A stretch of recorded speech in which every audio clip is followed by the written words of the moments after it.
오늘 우리에게 주신 하나님의 말씀은 열왕기상 3장 9절에서 12절입니다.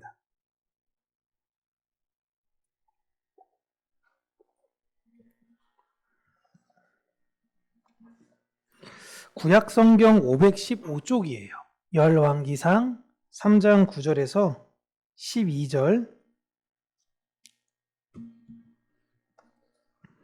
우리 함께 읽습니다. 누가 이 많은 백성을 재판할 수 있사오리이까? 듣는 마음을 종에게 주사 주의 백성을 재판하여 선악을 분별하게 하옵소서. 솔로몬이 이것을 구하매 그 말씀이 주의 마음에 든지라. 이에 하나님이 그에게 이르시되 내가 이것을 구하도다. 자기를 위하여 장수하기를 구하지 아니하며 부도 구하지 아니하며 자기 원수의 생명을 멸하기도 구하지 아니하고 송사를 듣고 분별하는 지혜를 구하였으니 내가 내 말대로 하여 내게 지혜롭고 총명한 마음을 주노니 내 앞에도 너와 같은 자가 없겠거니와 내 뒤에도 너와 같은 자가 일어남이 없으리라. 아멘.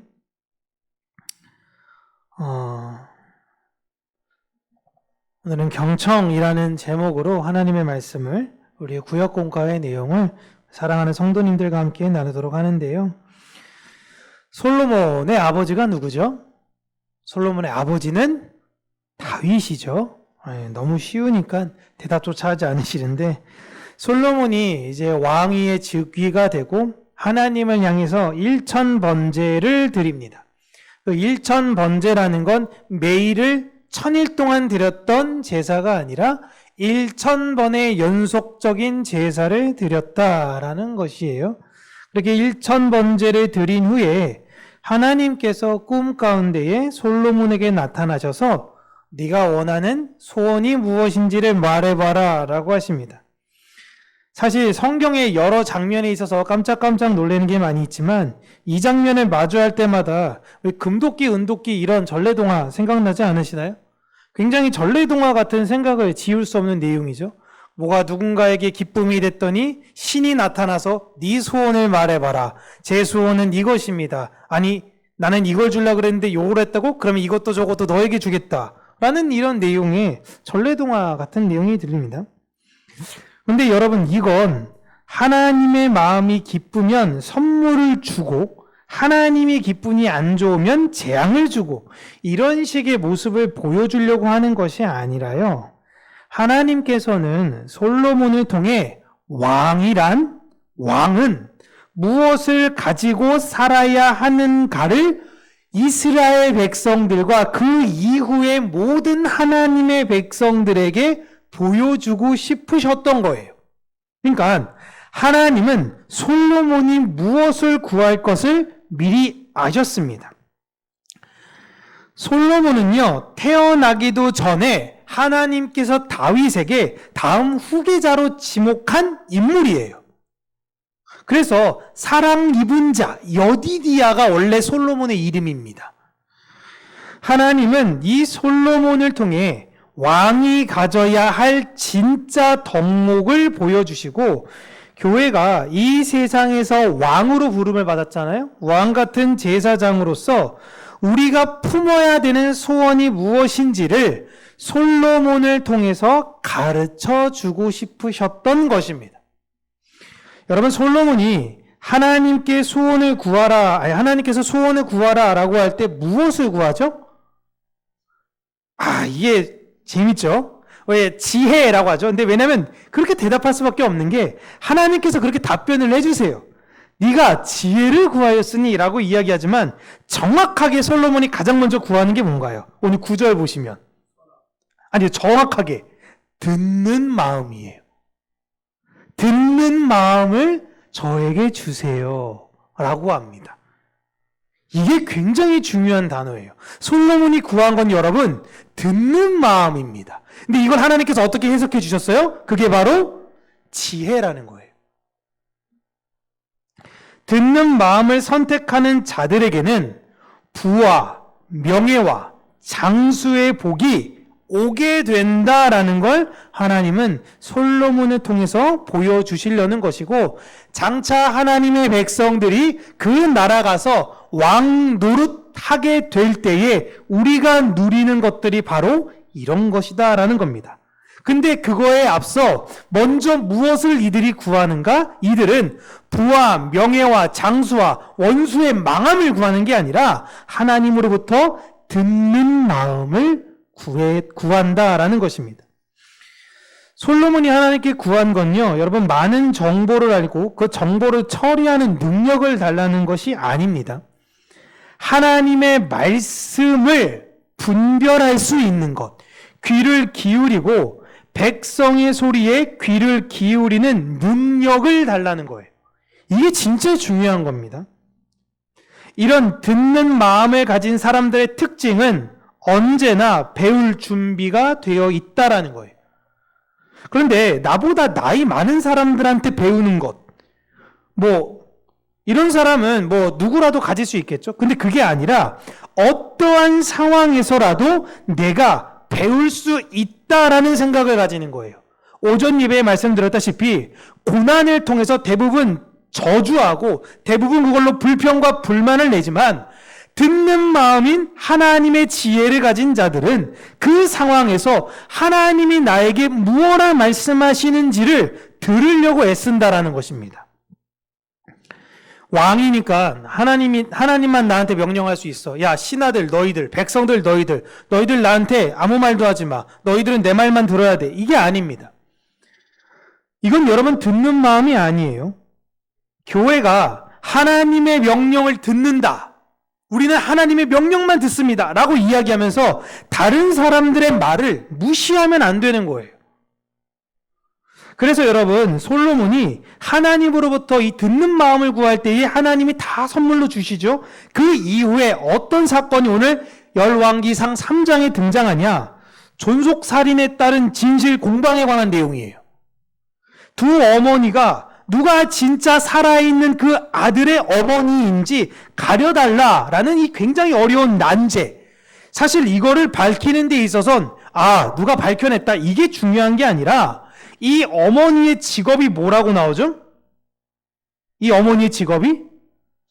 그쵸, 창기예요. 창녀입니다. 여러분, 지금도 사실은 요즘은 근데 시대가 진짜 많이 바뀌어서 이걸 어떻게 해석해야 되는지 모르겠는데, 그 외국의 그 포르노 스타란 한 여성분이 돈을 엄청 많이 벌었어요. 르브론 제임스만큼 벌었대요. 진짜 대단한데 돈을 수백억 번 거예요. 근데 그 중에 상당수를요, 100억을 기부했습니다. 기부해요. 보면서 이런 여성을 이제는 가장 밑바닥에 있는 사람이라고 부를 수 있을까라고 이야기하겠지만, 인식적으로 따져볼 때는 아직까지도 이런 여성의 분에 대한 직업적 인식도는 최하위가 맞죠. 근데 요즘이야 그렇지만 당시에는 여러분 말할 수가 없는 겁니다. 밑바닥 중에서도 가장 밑바닥에 있는 사람들이에요. 이런 사람들의 문제라면 여러분 아무도 관심이 없어요. 우리로 따지면 행정복지센터장들도 사실 관심 없어요. 이런 거 처리되는 거. 그런데 이 사람의 문제를 누가 처리하냐면 가장 높은 존재가 처리하고 있는 것입니다. 여러분, 역사상에 이런 일은 없었습니다.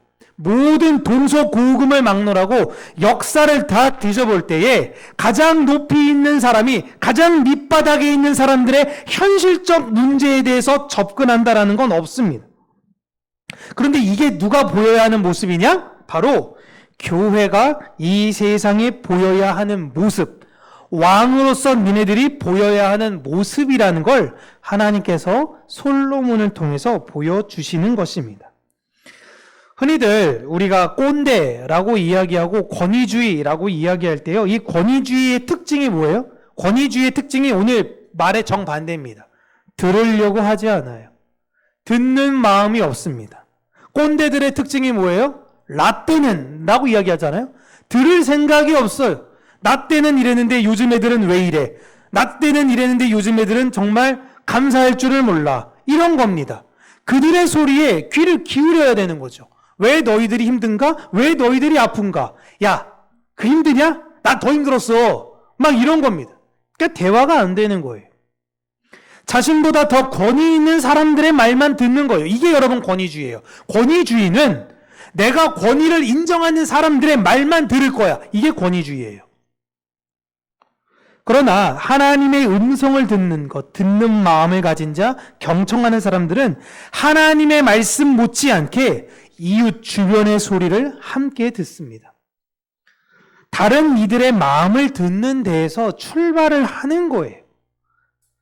우리가 내가 기도해 줄게 라는 말을 하지만 사실상 여러분 잘 안 들어줘요. 주변의 이야기를.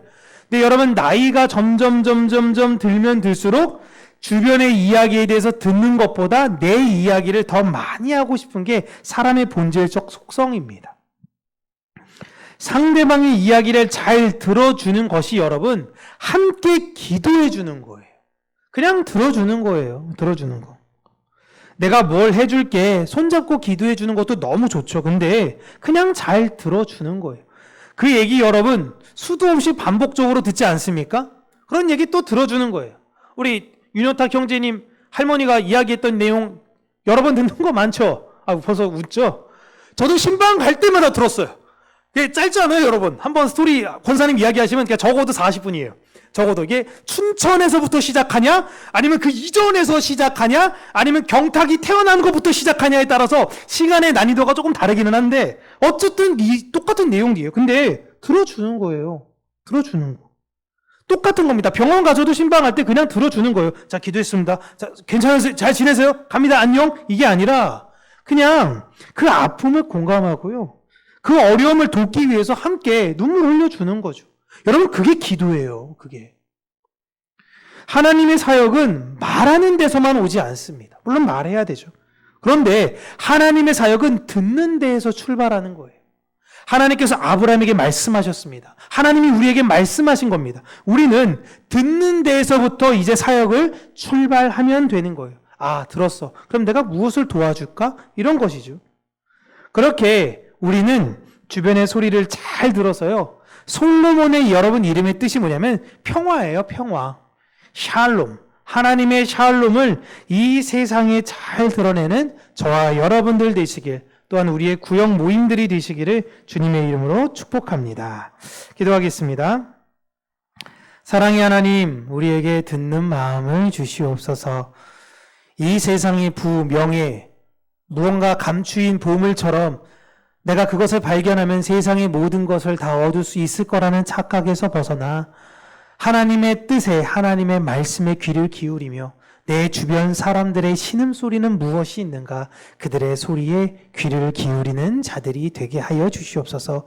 지혜란 내가 배움으로 얻는 것이 아니라 들음에서 얻게 된다라는 것을 알게 하여 주시고, 오직 온전한 지혜이신 예수 그리스도를 우리가 귀로 듣고 마음으로 들으며 이 세상에 예수 그리스도를 보이는, 예수 그리스도의 사랑으로 살아가는 우리 평강교회 모든 성도님들이 되게 하여 주시옵소서. 예수님 이름으로 기도합니다. 아멘.